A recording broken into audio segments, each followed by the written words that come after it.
to Bruce Wayne. What's up? You read me, Batman? Loud and clear. Hold perfectly still. This calls for the bat tweezers.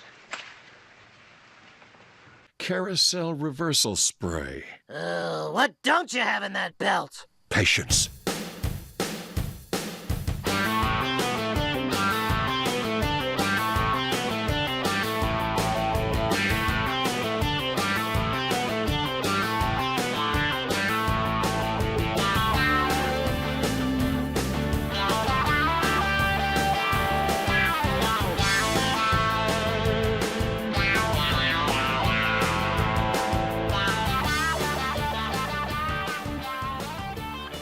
Hey folks, time for another top 10. Yes, the retrospective series is now over, so I want to get on with some more unique top 10s. And yeah, the top 10 in 2013 wasn't that long ago, but like I said, I love doing top 10 lists, even if they do take a lot of effort to, get the list together, record them because it takes a bit of time, and then edit the whole thing with all the intermissions. Still love doing them though.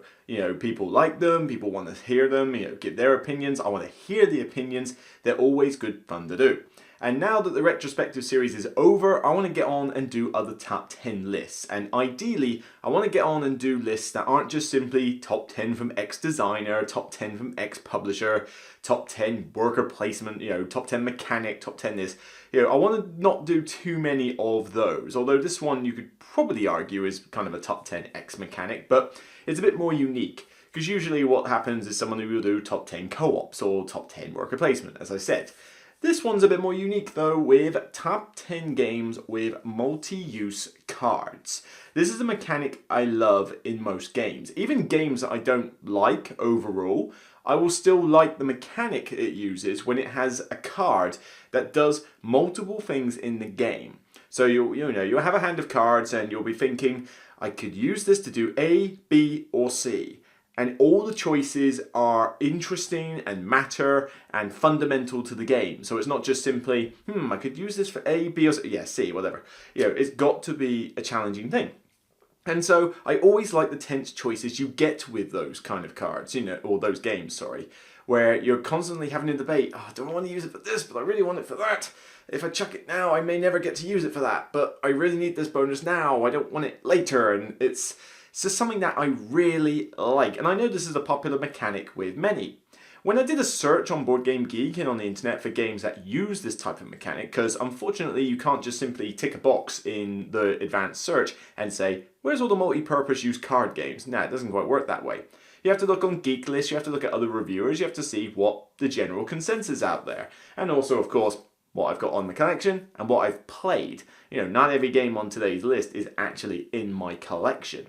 So it was difficult to sort of find out, oh yeah, those games have got those cards, but hang on a minute, no, I don't qualify that for the list. And there was certainly a lot of back and forth, and it was a little bit harder to do this list than I thought it would be when I was trying to kind of consider how I was going to restrict myself. So with this list, like I said, multi-use cards. Now this doesn't mean that the card must have like a million uses and therefore it rises to number one. It is also not a case that just because the game is one that I adore, like love, it's like top 5 in my top 100, and it just happens to have a card that can be used for maybe 2 or 3 purposes, that it's instantly my number one game. It doesn't work that way. What I'm interested in is kind of a balance between A, how much I like the game, but also B, how much the multi-purpose card aspect of the game matters. So it doesn't matter if it's only got 2 uses for a card, or 4 uses for a card, it's how much impact does that have coupled with my enjoyment. It's going to be a little subjective, I admit. I'm sure some of you have got your own opinions on what you consider to be true multi-purpose card use, but hey, that's the beauty of this hobby, isn't it? Different opinions. What? So let's get on with it now. Time to get on. Top 10 games with multi-purpose cards. Here we go.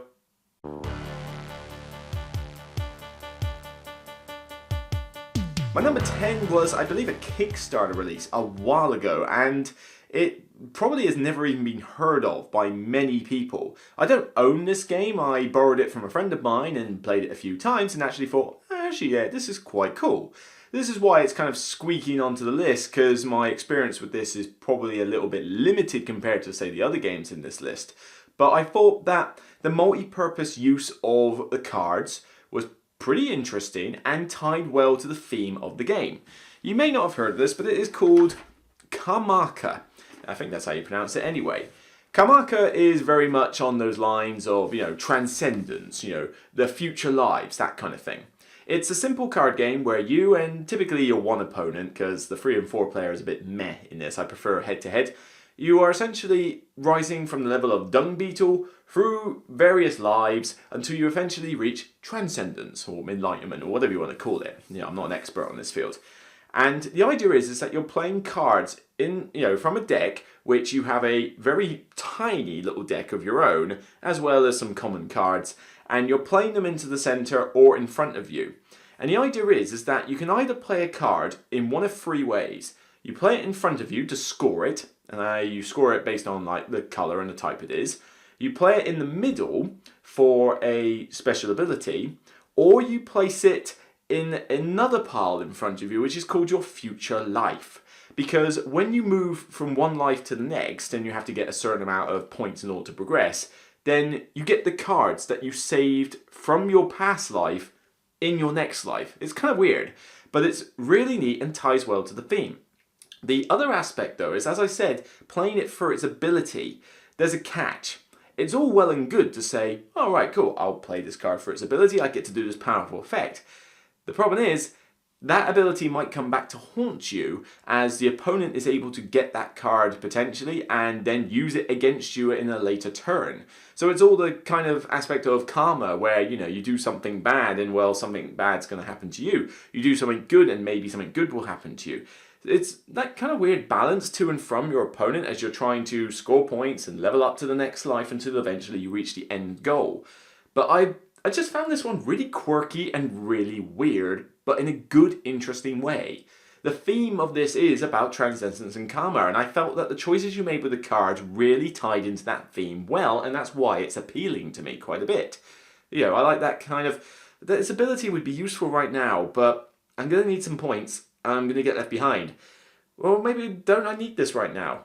Oh, it'd be good in the next round, though, when I'm kind of saving up with all these blue cards. You know what? Yeah, put that over there. We'll come back to that one later. And it's a really neat but simple system. It's not a complicated game. Granted, the rulebook could have been written a bit better. Oh, well, Kickstarter, what are you going to do?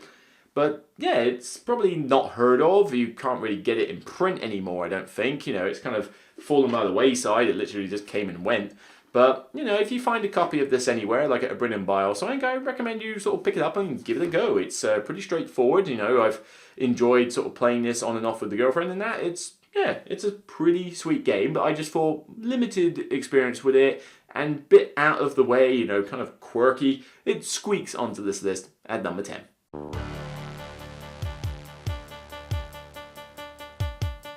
My number 9 could possibly be argued as a little bit of a squeaker, and granted, the cards in this game don't have many purposes. They only really have 2 purposes, but I found myself every time I've played this game that the decision of what I want to do with those cards matters a lot. And in a game which has a kind of a sort of level, meaty level, akin to maybe Stone Age, slightly above that, it really did get me thinking, and it's one of the main things I enjoy about the game. This is not in my collection. I haven't been able to get hold of a decent copy, but I'm certainly on the lookout possibly to get it, possibly with the expansions as well. And that is Raiders of the North Sea. And with this, you are trying to plunder like native settlements and villages. You're basically doing what Vikings do. Go out on an expedition, plunder, get victory points, get loot. And you're hiring crew on your ship in order to go and tackle settlements in increasing level of difficulty. But the way you get the crew is based on these cards. They're your townsfolk. And the expansions I hear give you like more townsfolk and even more interesting townsfolk to deal with. I haven't played it with the expansions. I really want to try it. But the original game, base game, has townsfolk with 2 uses on them. One of them is an immediate bonus, which if you discard the card, you get it there and then. And you have a slightly different bonus, which is ongoing and permanent, providing it stays in your crew and remains alive. Granted, this doesn't have a great deal amount of purposes for the cards. We're only talking 2 here. But throughout the game, I am always, with the cards I draw, because you don't get many of them. It's not like you've got like an abundance of them and you can just go, well, if I don't fancy him, I'll just have him instead. Nah, you have to work to get these cards. And so each one, you're looking at it thinking, I really could use that resource and that thing right now, but he'd be awesome in my crew as well. Do I need that immediate benefit, or can I just hold it out, find another way and get him in my crew? It's a cool, interesting system to work with, and as I say, it's only two purposes, so it's not like it's going to burn your brain too much, but I found that to be one of the most fundamental parts of the game, because the whole worker placement aspect is all well and good, put your guy there, get a resource, la la la. But my main thing was thinking, how am I going to build the best crew? Which crew do I want, and which crew can I get rid of for those immediate benefits? Maybe it was because I was playing to the theme more than I was the mechanics, but that particular multi-purpose card system I found to be quite intriguing. It's what really drew me into the game, and I do think the game is pretty good. One that I certainly want to, maybe own a copy of one day. I'm kind of on the wayfront as to whether I can sort of find room for it and that. But yeah, Raiders of the North Sea, worth a try, and definitely one if you like the multi-purpose card system for choosing who you want in your Viking crew.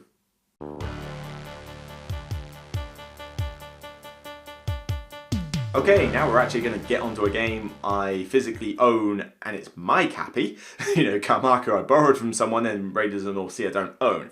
This one I do, and it's probably, I would say, looking at my black book, yeah, probably the heaviest on this list. Oh yeah, it's easily the heaviest on this list. Yeah, this is the heaviest game I know with multi-purpose cards. And how many uses they have kind of varies. I mean, it's technically free, mainly it's really 2, but because the game is so sort of heavy and involved, and your ramifications for which cards you use are very long-reaching, it certainly does make you think about the best way to use them. And it's the most recent affair from Vital Lacerda. And if I can get it off the shelf, I will show you more. It's a big, grandiose brick of a game. Lisboa. Yeah, I still got this, guys. I do like it. Whew. Lisboa. In here, you have a tableau of cards in front of you. You've got like a kind of portfolio, and you can slot cards in the top or the bottom, depending what the cards are, and get various bonuses and effects. The question is, do you want to put them in your portfolio, or do you want to use it for the different effect, which involves sending them to the court with, I don't know, Merry, Mungo, and Magi it might as well be. I don't know who the names of these guys are, but essentially an architect, an advisor, and the king, I believe it is. The history of this game is not my strong suit, or any history to be honest. And with this is that you're kind of thinking, well, if I put it in my portfolio, I get this much influence and I have this bonus, but then I'm going to have to get rid of it eventually. I only have so much room. What I really need is I need to take the actions of the king and get, move the clergy around, but then I need to use the card for that. And as you get to the end of a round and you have the chance to draw more cards, you have to look at each of the piles that are in front of you and think, well, that ability is really cool. If I put that in my portfolio, I can get that, those tokens, and I need them. But then I need to use the advisor at some point, so I need a blue card. That ability is pretty rubbish on it, but I do need a blue card. So which one do I want? Which purpose is more important? Again, I think you can also, it doesn't happen very often, but you can discard a card to get a resource as well. Not a major use for a card. I mean, technically it means they got 3 uses, but really you're talking about, do I want it in the courts? Do I want it in my portfolio? And on that note, do I want it above or below my, the portfolio itself? Because they do different things. And it's a neat system. It's essentially the crux of what is Lisboa. The whole making cities and taking the cubes off, is okay, but that's my least favourite aspect of the game. The thing that I really like is the way those cards work. That's what drew me to Lisboa in the first place, and it's what keeps it in my collection. Granted, like I said, the theme, strong as it is, doesn't really sort of sing to me or appeal to me, so that's not the reason I hang on to this. It's really the fact that I love how those cards interact with each other, interact with what actions you do, and have that multi-purpose use. So it's a neat system, and definitely one to check out if you're thinking, I need something heavy with multi-purpose cards. This one's a good start. Lisboa, Vital Lacerda, number 8.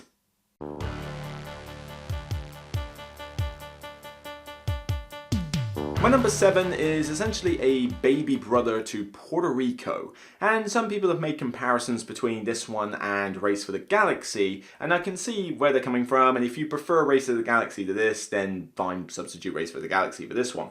Personally, I prefer the simpler version of these ones that uses this mechanic where the cards are not only your buildings that you need, they're also your currency. With this, I like San Juan. This nice little simple game, almost gateway level even, from Alea Games. It's one where you have to build, I think it's like 11 or 12 cities in front of you. I think it's 12. 12 buildings in your city. And, oh, what a surprise, victory points. Of course! And with these 12 buildings, they all perform special abilities or they improve your ability to get more money in that. But the idea is that the cards themselves are not only your buildings, they're your resources on your various, coffee, tobacco or sugar mills, and they're also the money you use to get the buildings in the first place. You effectively just have this common deck that everyone draws from, and you might have a hand of, say, 7 or 8 cards at a time, and as you're looking for it, you're thinking, well, I really want that building, I also want that building, but that costs 3, that costs 6.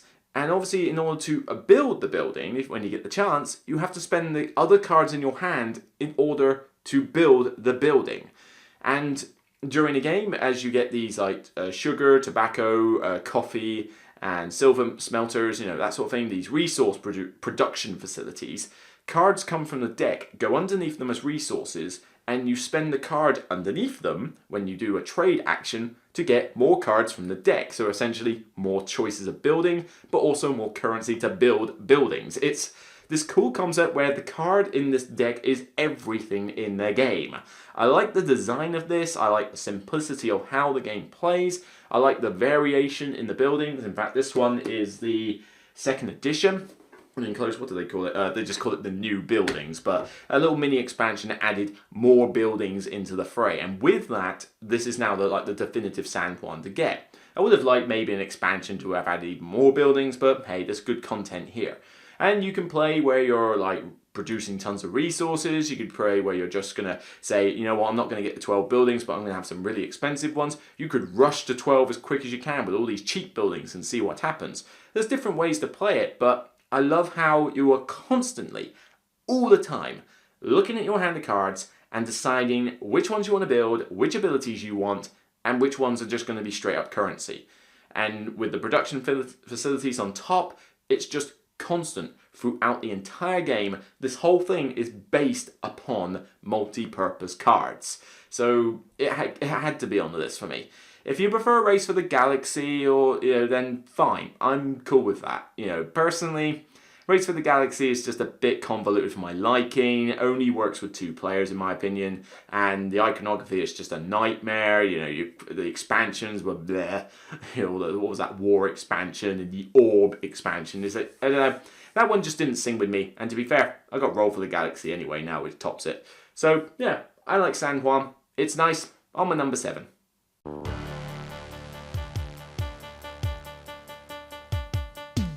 My number 6 is a card-based game with some sort of map aspects, which most people they've probably heard of it, but I bet a lot of people don't own this game, don't play it, or maybe they just sort of let it gloss by.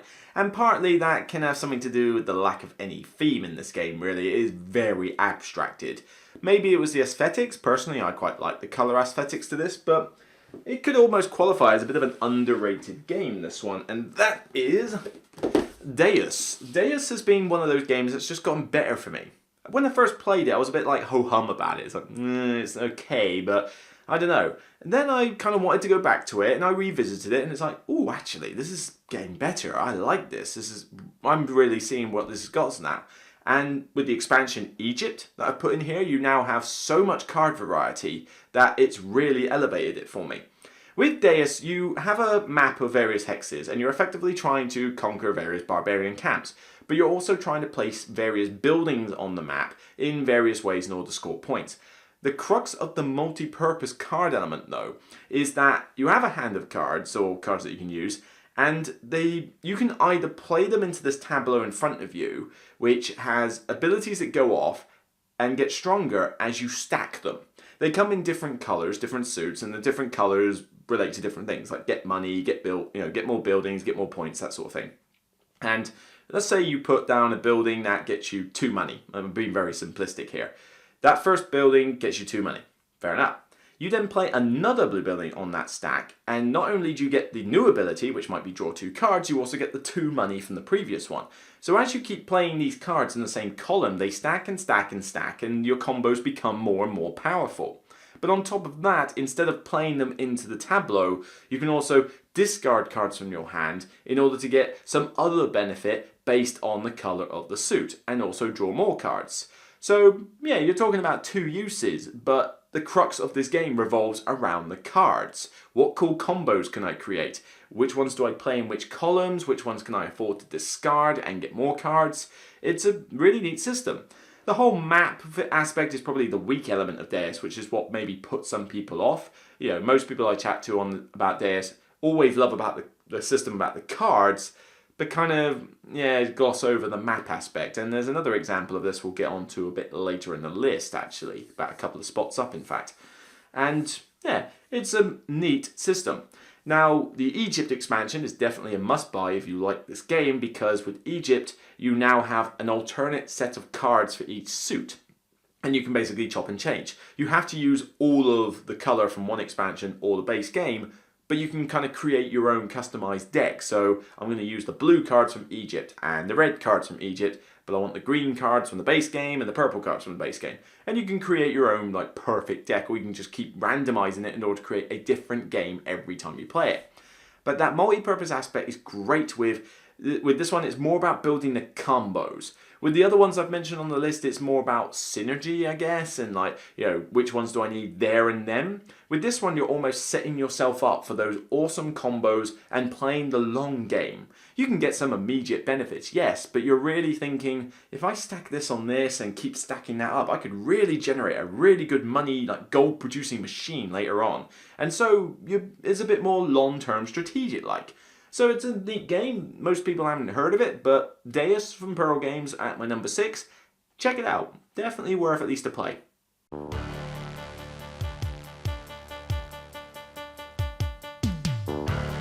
My number 5, again, I don't own it. Only so much room in the collection, guys, I'm sorry.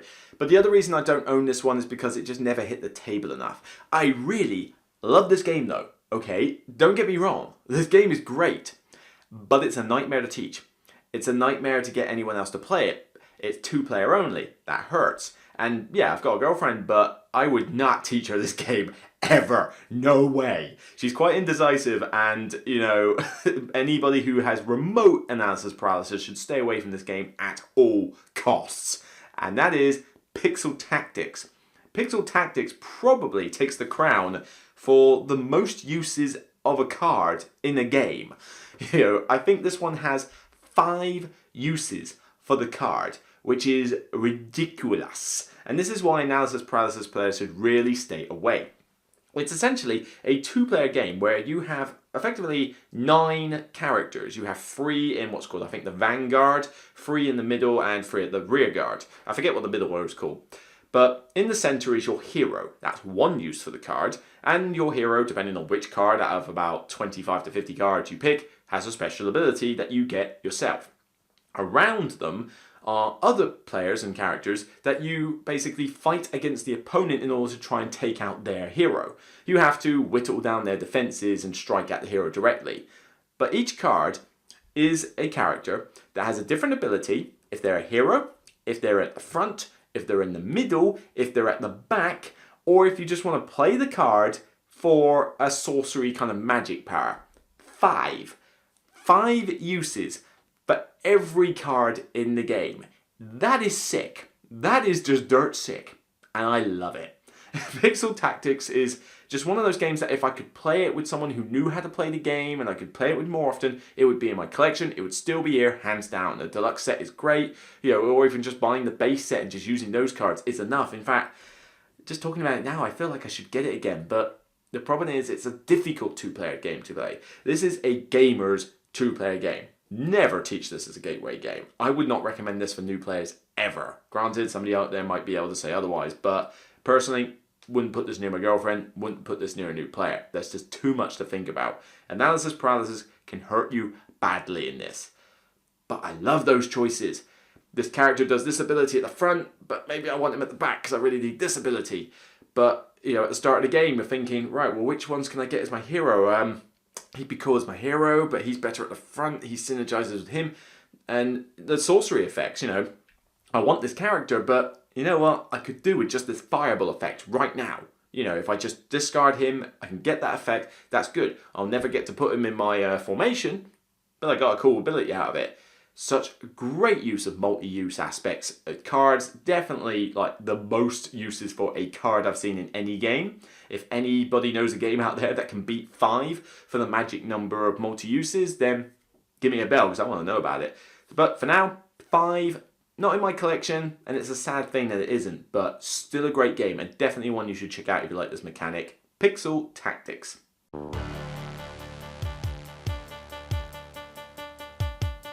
Right, the next 4 games I own, guys, promise, okay? Next 4 I definitely own and I definitely enjoy. This next one is probably the second place, the silver medal for the most uses for a card in a game. And I think the count for this one is 4. And with this, you know, it's a kind of farming resource management game. And the main reason that this one doesn't go higher on the list, I mean, it got to 4, that's pretty sweet, is what I was saying earlier about a map aspect being kind of the weak link for the game. Because this one didn't feature on my top 100 either. I think it might have featured on my top 75 a couple of years ago, but it didn't quite hit my 100. It's kind of shying off the mark, and a lot of that comes down to the map aspect. Still really enjoy it though, and still like to get it to the table every now and again, because the crux of this game is the cards. It's the best element of it, and definitely an ingenious one. La Granja. Definitely, like, when people mention, like, oh, you're going to do a multi-purpose card list? La Granja. That would have been, like, one of the first games that would have popped into their head. Because if you know this game, you know it's about the cards. Yeah, the map aspect I don't like is the whole market thing. I feel like the designer got some inspiration from someone like Stefan Fell for that, where you're putting these cylinders out on the market space and people can come along and kick your guys off. It's really abstracted, a bit lame, but it's a part of the game that I tend to ignore because I tend to focus on other means of getting points deliberately because I just don't like that map mechanic. What I really love though is the cards. The cards in this one are brilliant. You have this board that's got a lot of cutout areas on it. It's got your barn with your roof that has to have filled in missing pieces, and around your board you can see these dugout areas. 4 of them in fact, and that's because that's the 4 uses for the cards that you have. You draw these cards and you're drafting dice, but with the cards they have 4 types to use them for. Oh, sorry, throat's a bit off. And with that, one use is at the top of your board, you basically almost like a barrow of goods. It's goods that you're trying to fulfill a contract for in order to send them to the market. On the right hand side, you can put the card down to improve your farm in general. So you can get more donkeys, which allow you to send more goods, or you can get more, of other resources and more money income. You can put them on the left hand side, which is to expand your field. So you can get more like olive oil growing and more, I forget what the crops are, but the various different resources, the various different crops. You can get more fields, grow more of them, send them off to the market. And my favorite bit, which is the bit at the bottom, you can have 3 or so actual characters in your farm. So you use the card for a special power that you get from that from that time on as a permanent ability. It's a really neat system. I mean, this is what brings me back to this game and why I think it's a great one for this list. Because you are always agonizing about those 4 uses for the card. Do I want it for this? Do I want it for that? Do I want it for that? And you're usually torn between at least 2, if not 3, of the choices on the card. So even if you've alienated one, you've still got plenty to think about. And that's on multiple cards. So it really does tear at your brain cells a bit in order to get the best decision out of it. Granted, I wish that whole map market aspect was better. It's why this one doesn't feature higher on the list and why it doesn't quite hit me top 100 as such. But I still love the game for the cards and will tend to focus on that every time I play the game anyway. So it definitely had to make fairly high on the list. And certainly if you like the multi-purpose card aspect, you definitely have to look at this one. you know, especially if you like resource management games like I do. This was basically a match made in heaven. Maybe with a few tweaks, you know, could we have a second edition of this? Maybe an expansion or something to, you know, kind of do away with that map? Who knows? Yeah, wishful thinking, dream on loop. But even without that, the multi-use purpose, I keep saying multi-use purpose, has got to stop. The multi-use cards in this game are solid. They're easily the best feature about La Granja, and it's why it hits as high as number 4.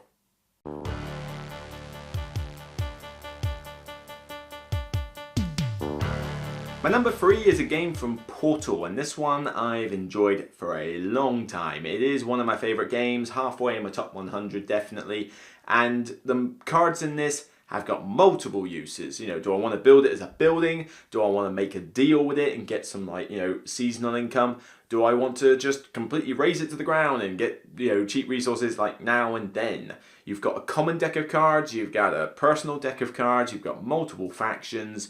You already know what this is. It is Imperial Settlers. Whoa, nearly dropped it. I forget this has got an insert in it, it's a bit heavier.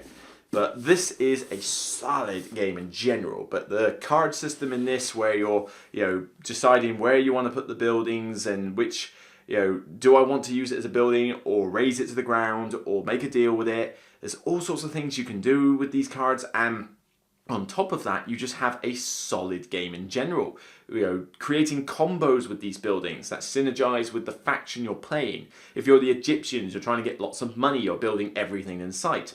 Barbarians, you're more trying to, you know, attack other players' buildings and knock them out. And the expansions, the Atlanteans, the Aztecs, and the upcoming Amazonians that I met. No, not that Amazon. Okay, different type of Amazon. Okay. You know, I'm looking forward to that as well. So this is a, you know, really cool game, and the artwork is nice and cartoony and cutesy. It's colourful. I really like it. Granted, not the best one to play with 4 players. 3 players is the absolute max you should do this with, and it makes a sound 2-player game with someone who knows what they're doing. There's been so many like mini expansions to this as well that I've got so many cards that, you know, this game does tell you to you can try and deck build with them. Yeah. Cue it, lady. Ain't nobody got time for that. Exactly. So, you know, I would just basically put all the cards together, one big deck, have it random, and just go with it. It's more fun that way. Who cares about, like, the utmost of balance at the end of the day? It's, you know, it's a fun game to play. And with the cards, you know, you're wanting to use them for multiple purposes, but you can only use it for one, and you gotta decide what's the best use for these cards. So it's a solid resource management game coupled with multi-purpose cards. It's one I love, and it's one I like to get to the table as often as I can. Just, of course, teaching it to new players does mean that sometimes you have to kind of hold back a bit, because you will pretty much demolish them if you're not careful. But, you know, keep the player count low. Find some people that you can play this with regularly. Get some expansions. It is solid. It's a heavyish box because I've got a lot in here, and I cannot wait for the Amazon expansion, because more factions, more differentiation, more, you know, more personal asymmetric gameplay.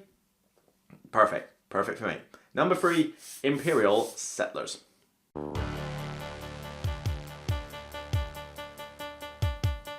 My number 2 and my number 1 were kind of hard to rank. You know, it was touch and go as to which one do I prefer, which one has the better use of multi-purpose cards.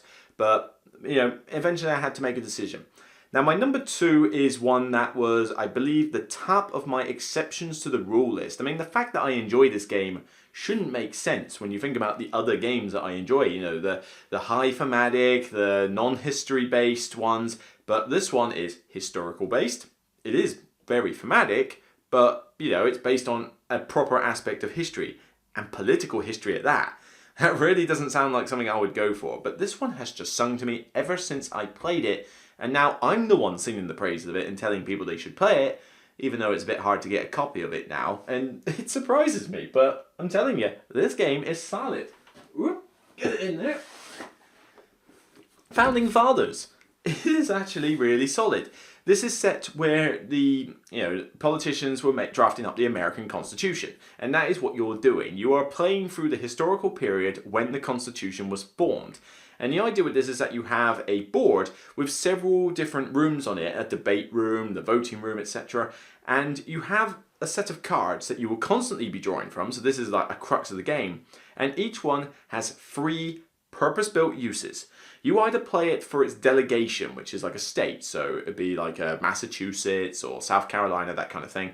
And you will play it in the voting room in order to sway votes for a particular constitution piece, or yay or nay. The reason being is that as this constitution forms, they have different symbols on them, and you're trying to get, by the end of the game, you want certain ones to pass and certain ones not to, based on goals and points and etc. You know, it's a bit hard to explain. But you're constantly swaying this vote up and down, yay or nay. And the back and forth that happens, the fact that the board state can just completely change, you know, with some of these cards is great. But that was just one use. Second use, you can play them in a debate room to level you up these tracks. And yeah, I know tracks not the best thing in the world, but these tracks get you tokens which you need to get, you know, points at the end of the game. They're very important. There's a lot of cutthroatness here where you're trying to level up a track and your opponent's trying to do it as well. And that's the second use of the card. Third use is that each card has a unique special ability, and all of these abilities are pretty good, and some get you points as well. You could actually play the game focused more about meeting the criteria of these cards to get points, rather than caring too much about the constitution. Opens up a whole different path to victory. And some of these abilities can be pretty game-changing. I mean, there's one in there that literally stops the round, there and then. You cannot continue. You cannot, you know, do anything else. It's like, nope, made the decision, this is the vote, we're sticking with it. It can catch people off guard. And there's even a card in here that stops that card being played. So there's a lot of synergy between them. But aside from like the cool theme and, well, I say cool theme, yeah, I mean, it's an interesting part of history. But the fact that it's very back and forth with the voting, I love the voting side of this. You know, like, you know, I'm trying to get the vote to go no, and my opponents are trying to make it go yes, and then I pick more cards up, and it's like, yeah, you know what, actually, if I go over there, I can get more points if I let this pass. You know what? I've changed my mind. Let's yay this vote. And constantly, it's such a rich, tactical, immersive game. I really love it. And like I say, I shouldn't. But all of those cards having the 3 uses is the crux. You always have these cards and everything is based on it. Do I need it for the state? Do I need it for the debate, like the faction, was it the faction or the belief they're with? I think it's like liberalist, anti-liberal, that kind of thing. Or do you want it for the special ability?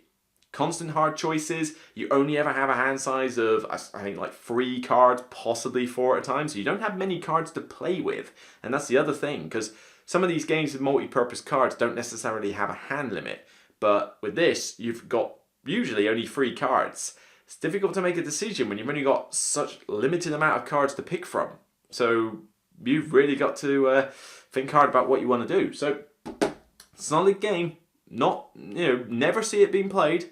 You know, this probably could have gone on my underrated games list. In fact, I'm kind of, yeah, why didn't I put this on my underrated games list? I don't know. It's rated highly, but never see anyone playing it. Never see anyone speak of it. No one's heard of it when I mention it. I have to bring it to the table to show people. And I enjoy it every time. So, Founding Fathers, multi-purpose cards, solid. Number 2.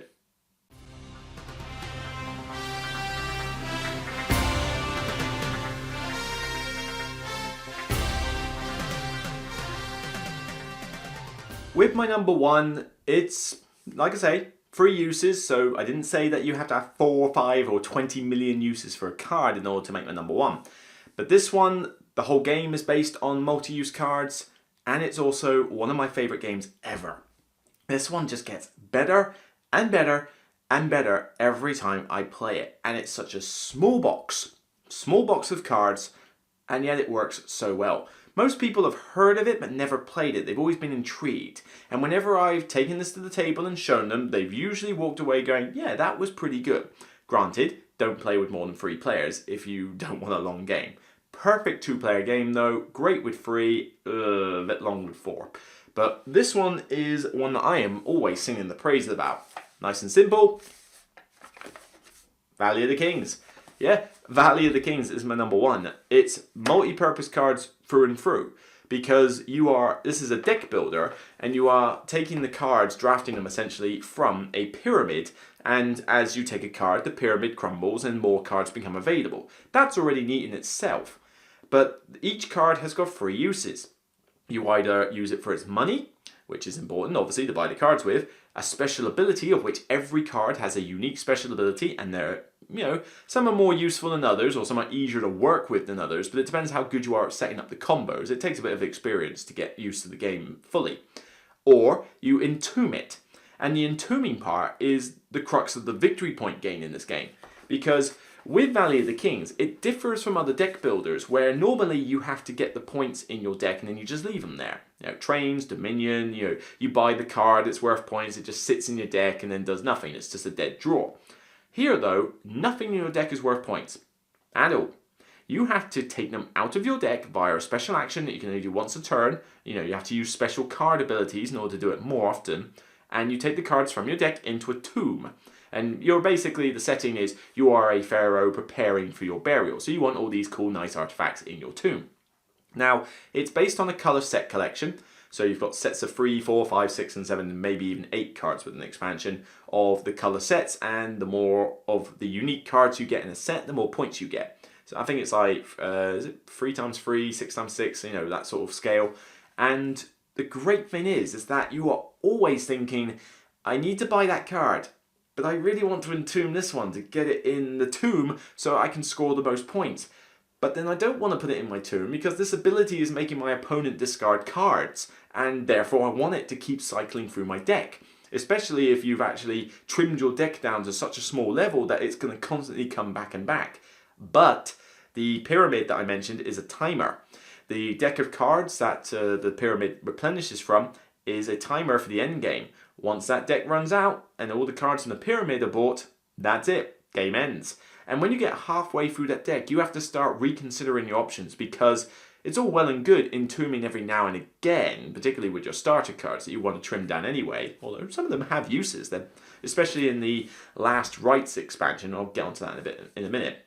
But the idea that as the game goes on, more and more you're going to start thinking, I better start entombing rather quickly, because if I don't start entombing soon, I'm not going to have enough time to entomb the cards that I've spent all this time using. And you won't entomb every card. Some of them you will just use for the ability, but some you do need to score points with. And some you will just keep for the money. So, free uses for a card, constant thinking about which ones I want to use it for, coupled with the fact that it's just an ingenious deck builder, simple to teach. I would say one of those simple to teach, hard to master ones, because the combos for some of these cards are not always readily apparent. I would say this is definitely more of a gamer's deck builder than a gateway deck builder. But, in here are 2 expansions. Yeah, you can get the base set, you can get Afterlife, or you can get Last Rites, which is the best one of the lot, I think. They have a solo mode, which is cool. The cards, if you don't sleeve them, because you don't really need to sleeve these ones, fit in the box. Not entirely, snug, it's coming up a tiny bit, but I've got 2 expansions for a great game in this tiny little box, so talk about portable. And Last Rites especially, the starter cards and the base set they're okay, but Last Rites brings in a new set of starter cards that you can replace the old ones with. Do that. I would take the old starter cards out of this box, put them in your spares, whatever, and keep the Last Rites starter cards. They are so much better. I will use them in every game, hands down. Ever since I bought this expansion, I've never used the old starter cards again.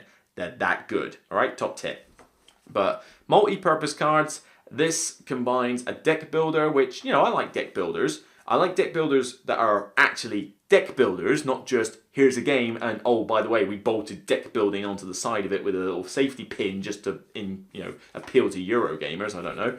But a properly designed deck builder with an ingenious mechanic, a great scoring system, multi-purpose cards.